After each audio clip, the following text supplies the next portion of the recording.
Hi guys, welcome back to my channel. My name is Princess Akari and this is the YouTube Impact Series. So in this episode of the YouTube Impact Series, I'm joined by someone whose work and journey I deeply admire. Wamide Animashaun. She's a VP at a tech startup and a co-founder of a non-profit empowering women in STEM. And she's also a career pivot coach. So if you're watching this today and you plan to transition careers or you have already done so, we'll explore how you can connect the dots between your past and your future roles. We'll also discuss how you can articulate your value in new spaces and reframe starting over as a strength and not as a setback.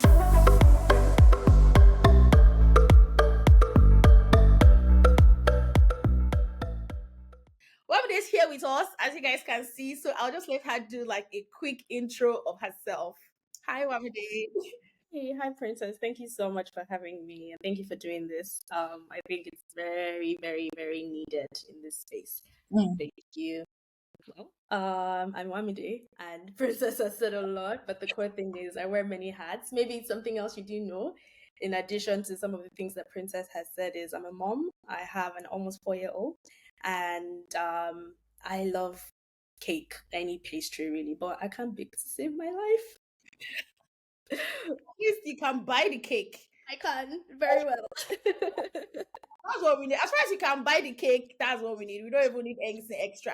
So let's dive right into the questions that would help us, have a very full conversation. The very first thing I want to ask is quite obvious, but I mean, it will help us start the conversation. You've managed, you've made multiple career pivots yourself. That's you, Wamide. What were some of the most surprising lessons that you learned about translating your past experience into a new role? So let's say you were once in energy and maybe now you're in tech. They may have some overlapping things, but there's some things that are distinct and very, very different. So, what were the shocking lessons or surprising lessons that you learned about translating your past experience, let's say in energy, into tech? So one surprising lesson that I've learned is that you're never really starting from scratch. You're always starting from somewhere, right? And most times we underestimate how much of our past work we can translate into where we were or where we are. So for me, for example, working in energy, I was working with a group of OEMs, original equipment manufacturers. These were people creating the plants and all the devices we were using and servicing. And I had to create engagement strategies to monitor, ensure that before our memorandum of understanding expires, that we are able to renew the contract. Also, just making sure that we can increase our net promoter score. That particular skill set, I basically brought it into my role in tech. And where I work now, I've had about 3 different roles. But when I first started in there, I basically used that same strategy to build a partner network and create engagement strategies to keep our community partners engaged. Interesting. So the umbrella or the summary of this is nobody is really starting from scratch. No. Sometimes when you say, oh, especially people that are trying to maybe transition to tech, because I think that's the boom right now. You were a receptionist before and you already feel, oh my goodness, where will I start tech? Because when people think tech, they're already thinking coding, software engineer. They don't even think tech as an industry where you can even come and still be a receptionist in tech. But anyway, so it's important to understand that you're not starting from scratch. Like nobody is starting from scratch because what you have, like the skill you have in your former job, there will be one or two things that might even give you an edge in the new role. So Exactly. please don't ever feel like, oh, I'm starting from scratch. So you've heard from Wamide. That's one of the lessons. Nobody is starting from scratch. So let's go to the next thing. Many professionals underestimate the value of their current skills. You know what we're just mentioning now. What are some common transferable skills you think people overlook when making a move? Okay, that's a good one. So I'd say there are 3 key transferable skills that I think many people overlook. The first is communication, right? There's no industry where you aren't asked or required to communicate, and there's no one, that doesn't thrive when they communicate well. So clear writing, presenting your ideas as concisely as possible, even facilitating meetings, being able to bring some energy into the room. All of that makes a lot of difference, right? These are very powerful yet underrated skills. For example, in my role when I was in consulting, I was the meeting note taker. Then I graduated into facilitating the meetings in the PMO, the project management office.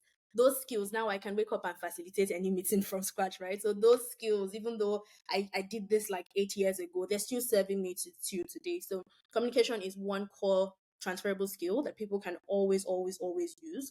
Mm, Stakeholder management is another one. So basically how you are managing up, how you're managing down, how you're managing across, how you're managing within, it is gold. It makes all the difference mm, in the world. And many people feel like it has to be some core place that you must have worked at, even if you were working in a shop. The fact that you can talk to person A and another person is asking you another question and you can quickly respond to them, that's already stakeholder management that you're, you know, showcasing in that particular environment. So stakeholder management is also another key one. I think the third one, and the one that has really carried me, especially through all these my various transitions, has been adaptability. So mm. adaptability is basically the ability to work with ambiguity, to, wear multiple hats. It's really a top skill, and it's not just a survival skill. It is really a skill that you can translate and transfer to any role and across any industry. So yeah, I'd say those three. They sound like soft skills, but trust me, they are foundational, because you could have all the technical skills in the world, but if you don't communicate well or you can't manage your stakeholders, then sometimes it will make your work harder. Mm, that's true. You know, you said something about stakeholder management that there's no role you may not manage people. Even people who say, "Oh, I'm not in customer facing roles," or "I'm not in," you are managing somebody somehow, somewhere. Just check. Let's even say you keep key somewhere. You need to make sure that you're keeping the key where you're supposed to keep the key. The person knows where the key is. If you're not going to be around, the person. So all of those things are things that maybe some people might just overlook. And I keep using this receptionist. I don't know. I've never been a receptionist before. I don't know why it keeps coming to me.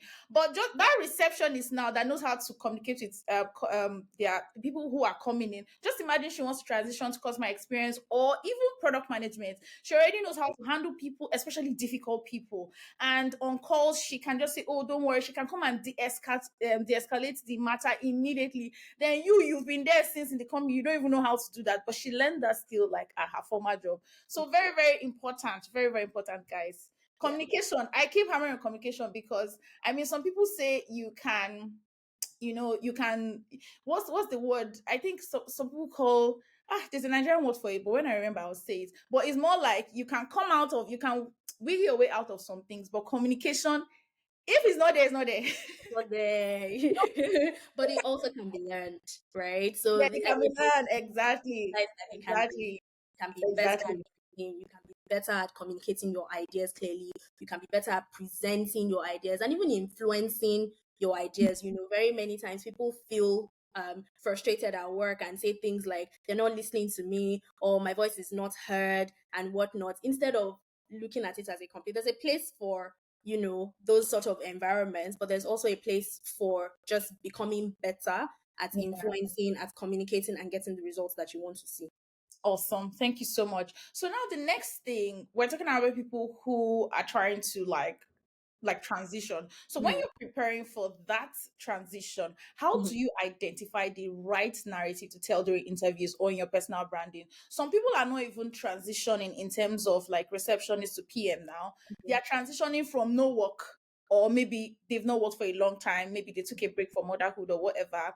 How are mhm. they able to, share the right thing in the interviews? Because that's also something that people struggle with, where they've taken a break, or not just a break, they are coming from a totally different angle or a totally different industry, and they don't know how to say what they need to say. Like, they've gotten the opportunity now to have an interview.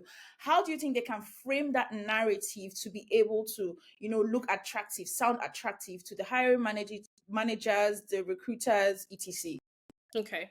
The way I'll explain this is like a pot of fried rice that you are trying to prepare, right?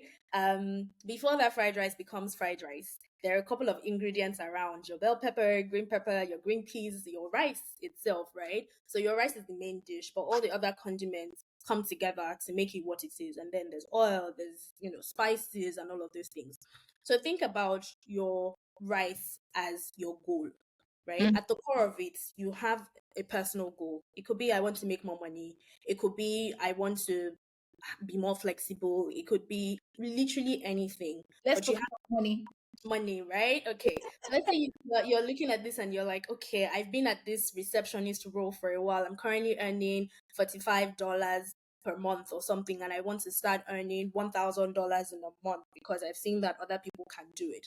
So that is your key goal. Then you have to go a step further in that goal. So just like you take your rice and you now wash it because you're trying to prepare it for this thing that you're doing. So Mm. in that while you know your goal, you need to sort of identify the common theme across all the things that you've done. What is that your superpower?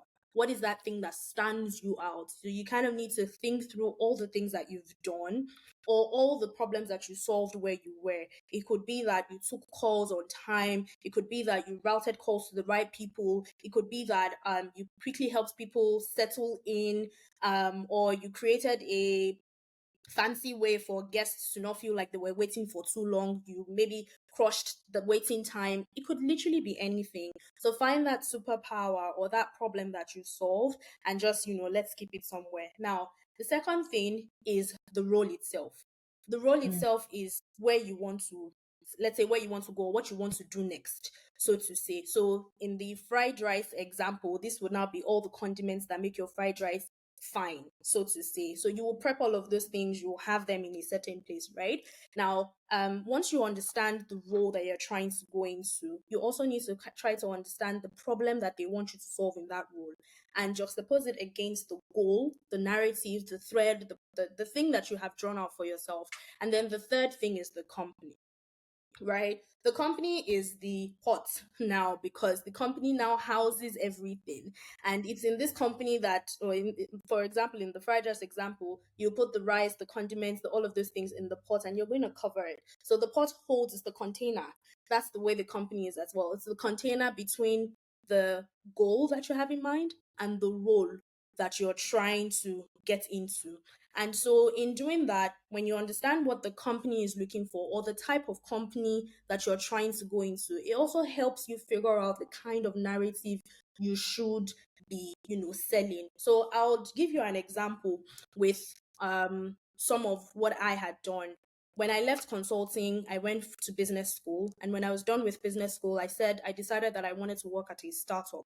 I didn't know very many at the time. This was 2016, 2017. But then I got a referral in one way or the other, and I, spoke to someone. And so when I was getting interviewed, one of the key things, I was already clear about my goal. I wanted to work at a startup because I wanted to practice these skills that I had learned from business school. The role that I was looking for was a generalist role, so an operations role, a managerial role. Those were the things I was considering, and the company should just be something, a startup, something that was starting out. And so at interview stage, I was then interviewing for a general manager role at a supply chain company. Nothing I had done before. I was coming from tech consulting, so this was very, very, very new. But at the core, the founder knew that what he was looking for was somebody with potential, with the skills, and with a certain culture fit. So he asked me a question, for example, with respect to managing people, because now I was going to be sitting and managing divisions of people and how exactly I would handle that. I was coming from tech consulting. I hadn't managed anyone so far, but I had been in teams, I had worked with cross functional teams, and I had started my nonprofit, and I was managing volunteers, many of which were my friends. So I put that as my narrative and simply said, look, I'm currently working and doing this as a nonprofit founder, and I currently manage my friends. These are the achievements that we've been able to make. If I can manage my friends and get us results, there's no way I can't manage even people that I do not know. So I basically, went into my past, found a theme, found something that I could sell or push forward, and then I used that to just position myself better. Yeah. Hmm. That's very interesting. Sometimes this is a very hard thing for people to do because they can't seem to have a story. They can't seem to have something. So there was something you said at the beginning where think of like your superpower, think of that thing and keep it aside because you would draw from that thing. You would even have examples because those are things that would have come up several times because Yeah. you've been managing people. Like for in your case now, you just need to pick one example and show them how it works. And then the example of if I can manage my friends, very important because if you can manage people that because I mean there's see finish for people that and then when you're in an office space, there's more bureaucracy, there's more Hierarchy. there's like hierarchy, there's everything is like structure. So yeah, if you can manage your friends, I mean you can manage anybody. So that's a very good one. Just have so in PM interviews, most times they tell people to have a story bank of when you did something so that when the interviewer asks you, oh, tell me about a time, you're not thinking about a time, you already know a time. Just Exactly. bring it out and now share. Exactly. Yes, yes. So that's really, really important. Thank you so much for sharing that. So, what role does self-reflection play in helping people connect the dots between, where they've been and where they want to go? So we can talk Mhm. about I like talking about self-awareness because people need to understand where they are Mm. and people need to understand where they are going. Mhm. And people need to even understand the climate because sometimes when people are trying to maybe switch careers or pivot or something, they don't really have enough information. And most times when you want to even advise people, you can even try to like, why do you even want to do this in the first place? Are you even aware of the climate, the job climate in that particular industry? Are you aware Mhm. of this? Are you aware of that? Like there's so many things that have to do with like self-awareness or self-reflection. And I like talking about it a lot because I believe it plays a huge role. So in your own perspective, how does this play out in helping people like connect the dots between where they've been and then where they want to go? Mm. Right. I think self-awareness, like you rightly said, is one of the biggest things that set you apart from most people. I didn't know I wasn't always a self-aware person, but when I was in business school, I was in Greece and I had a lot of time to myself. Mm, So I ended up hearing myself more and just listening to a lot of thoughts from myself and on the inside. And I became very, very, very self-aware from then on, made a lot of different decisions from there. It's why I could decide I was coming back. I still had my consulting job, by the way, but I decided I was going to go to a startup where I wasn't even sure I was going to figure things out. But the point here is there's a quote, as you said this, there's a quote that comes to mind from Angela Duckworth. It says, willpower is overrated. Successful strivers deliberately design their situations in ways that make wise choices easier. mm, Now, when I think about that quote, there's a couple of things that jump out, and one of those is really deliberate design. There's no way that you can deliberately design your life if you're not self aware. And a lot of people are moving and doing things just because other people are, or things like that. So, anyone who comes to me for coaching, the first thing I ask you is, what is your why? When I started out, I said that there were two types of transition. There was a time I was just doing it, and then there was a time I got intentional about it. The difference between when I got intentional about it versus when I wasn't is the fulfillment and the alignment that came with it after. yeah. So it's very, very important that it plays such a huge role. It's so important that you're self-aware because most times when you're not, you're just job hopping. But when you're aware about what you're trying to do, then you're building a career, you're deliberately designing a career that works for the stage of your life. You are building a career that meets you where you are at. I left energy for a role in tech that paid me the same salary because I wanted flexibility and agency at that time. I Mm, was a new mom and I wanted to be able to be present and stay home with my child, as opposed to this role that didn't afford me the ability to be able to do that. I was traveling and doing a lot more, but I wanted to slow down a little without compromising my career. So that was my why at the time I switched. And I'm still in this role and I've grown I've grown many levels, but I'm still in the role because again, that's what we're saying. It has afforded me a lot more mm, flexibility and agency that just meets me at the point of my need right now. So one of the things I always ask people is why? Why do you want to do this? Right? It's okay if you're trying to make money from it. It's okay if you're bored. Sometimes it has to just be a little more than that. It should be designed to meet you at the point where you are in life at that point, right? And when we also bear in mind that we're growing and we're evolving as people, I kid you not, I always wanted to work in energy. So it was very shocking when I got to a point and I'm like, okay, we're done here. But that's also one propaganda I will carry on my head till kingdom come. You can pivot at any time because Yeah. you're growing, you're not a tree. So you're allowed to change. Your career choices, your career moves, they're allowed to evolve because you're also growing as a person and you're coming to terms with different parts of you didn't even know existed before. Sometimes when you also get into the industry that you thought you liked, you would realize that there's some things that you don't really fancy and you start to look for something else. So Regretting. so it's just normal, but being self-aware keeps you grounded. Mm, It sets you apart, right? My transition from energy to tech is actually the shortest and most seamless that I've had. I had like 4 different conversations I was having at the time, and I finally settled on this one in tech. The conversation basically took less than a month, right? Yeah, so I reached out by the time, so beyond knowing your why, the other thing that I really did was to ask myself how I wanted to apply my skills.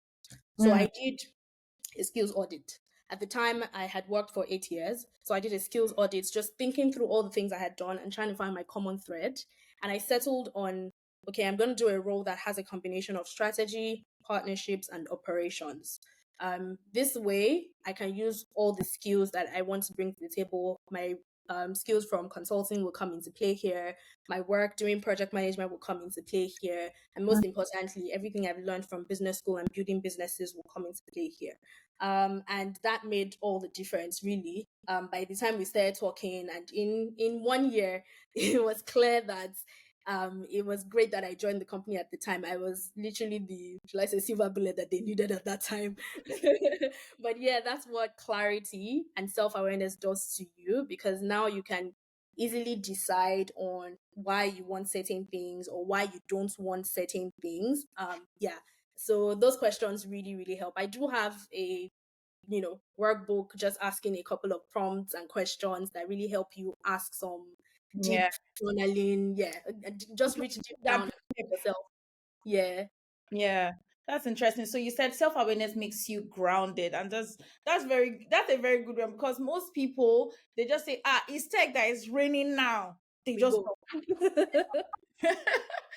We no go. research, nothing. All they're thinking of which work in tech can I do?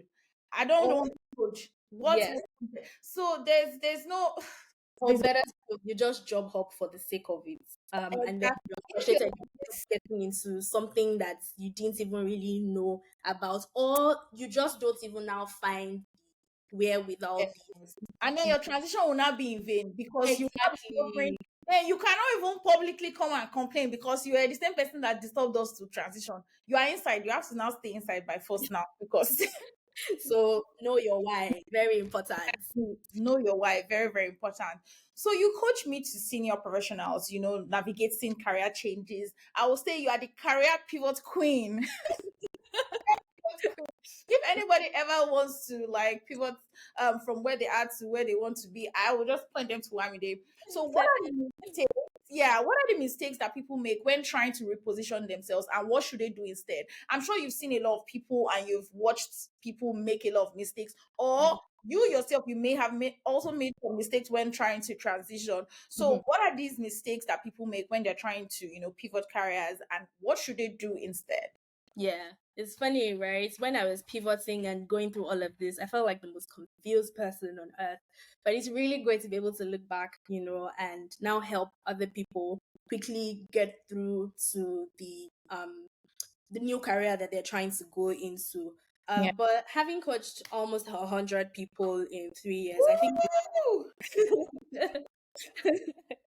I think the one thing that I would say is a lot of people really, we talked about it earlier, right? But a lot of people always feel like they're starting over. I hear this over and over. They're like, I want to move from HR to finance, but I think I'm starting over. there's a place for it, quite all right. There's a place for, getting certifications or courses and all of those things. But it's recognizing first that every achievement, every role, and everything that you've done in the past is relevant to where you want to be. Mm. Second thing is people are always sometimes in a hurry. You want to go from here to up there, but you don't want to take the staircase. So sometimes people don't understand that career growth can sometimes look like a staircase where you take one step and then another step and then another step, Mm. right? You don't necessarily have to change completely. If you want to move from HR to finance, it could start by looking for something within the organization you currently work at, as Yeah, opposed to jumping out and then looking out for opportunities and you're struggling to figure it out. exactly. And yeah, and then the third is really not taking the time to build or skill stack where you are for where you want to be. So lots of people just transition is not going to fall on you. If you're not preparing for where you want to go, then you're going to just stay stuck, right? So it could look like volunteering. It could look like taking on projects that nobody asked you to take. For example, there was a time at a particular role that I organized. This was during the COVID, whatever. I organized the first virtual summit for the company. Nothing like that had ever been done before. We would gather in Port Harcourt physically and do all of those things. But I Mm. basically connected 3 different cities and connected with all these vendors and partners from Europe, from Asia as well. And it was successful. That skill, I'm still using it today. I coach everybody I coach is virtual. So really one thing that I find is you're never really starting over. Mm. Yeah, you're never really starting over, but learn how to reframe, the past experience that you've had into where you're trying to go, to like find a way to just skill stack or go step by step. And then three, really build proof of concept, so to say. Interesting. So you guys have heard straight from the, I wouldn't say horses. I don't like using horses mouth.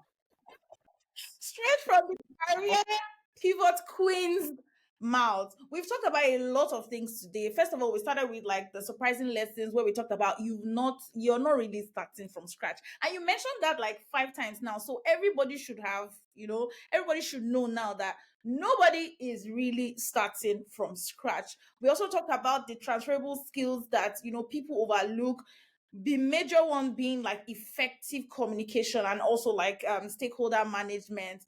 And then we talked about how to talk about your past experience in interviews and probably even online if you're interested in like personal branding. And then we talked about like self-awareness. Where are you right now? Why are you even moving to where you want to go? What's really inspiring this move? Why do you want to do this? Why do you want to do that? And then we talked about like the mistakes that some people make, where we also in like went deep down on the whole you're not starting from scratch. So please, if you did not hear that one before, at the beginning, the middle, at the end, hear it again. You're not starting from scratch. So thank you so much, Wamide, for sharing these valuable lessons with us today. There are some people that may even know this, but it's important to hear these things over and over again so that they sink in your brain. There's some things that you already know, and sometimes when you hear it from some people, maybe in a discussion like this, it just clicks and you're like, I need to change my life. Now, moving on to the thing that you do as a career pivot queen. All these are just, I know they're top level, and I know you save like the best and the best for your people. So tell us more about the things that you do and how our guests can, take advantage of your talent, your skill, and how to help them with your coaching services. So I make career transition possible and easy for me to senior professionals through coaching, through content, and through resources. So for content, you can check out my newsletter, oneday.substack.com. I write every Monday at 9 a.m. You'll get a practical newsletter to just help you go from point A to point B, or to remind you of something you may have forgotten, just like we're Mhm. having this conversation. Yeah. I also help people one-on-one coaching where we sit together and we just map out practical steps to help you go from point A to point B. My best part is when people come and, in less than 90 days, they actually landed a role. Yeah. And Wow. moved from point A to point B. There was a stay-at-home mom that I helped, and she's doing amazing now. She actually just spoke at PMI, Project Management Institute, event a while back. Someone else was trying to go from being a teacher to a product designer, and she's already landed a job. So in many ways, these things are already on the inside of you. So I really do love helping people with coaching. And then with resources, I know that not everyone, I can't talk to everyone really. So I'm constantly always creating resources, which is a skill I learned from my time in consulting. I create templates, I create resources, workbooks, guides. You can find all of this on my website at wamide.com. Interesting. So there are three major things that you've mentioned now: your newsletter, your career transition coaching services, and then your website that has like all the extra information. So I'm going to link everything in the video. Just check in the description box. Everything. Immediately you open the description box. 1 minute, 1 minute, 1 minute. So you will not have any issues at all. And then I can also put like maybe her contact information. You guys can reach out to her if you're thinking of moving from being a teacher to a product designer, or a stay-at-home mom to a big tech somebody. Anyway, I'm so glad you came today. I had a very fun time. This chat was really useful. And like I said, I was taking notes vigorously as you were speaking. let me let me add one more note to your notes. Yeah, yeah, give us your final notes. Final words. Okay, so I think one key thing to say is there's never really been ready. Many people wait till they feel like they're ready before they move. There's a place for preparation, like I always say. Sometimes there are industries. This is also dependent on the industry you're trying to go into. Sometimes there are courses or certifications that are needed, but really clarity comes when you move. So don't wait till you're ready or you've overinvested in courses, and don't do it alone. Find a community of people, of friends, of mentors, of networks, of coaches, of resources, like what Princess is doing, and really just connect to all the right opportunities and knowledge out there. Interesting. Thank you so. Me, I already know who to go and meet when I want to transition. Who to meet. So thank you once again, guys. Don't forget to subscribe to my channel. More to come on our Impact series. Thank you so much for your time today. Please don't forget to subscribe to my channel. Bye, Do. guys. Bye.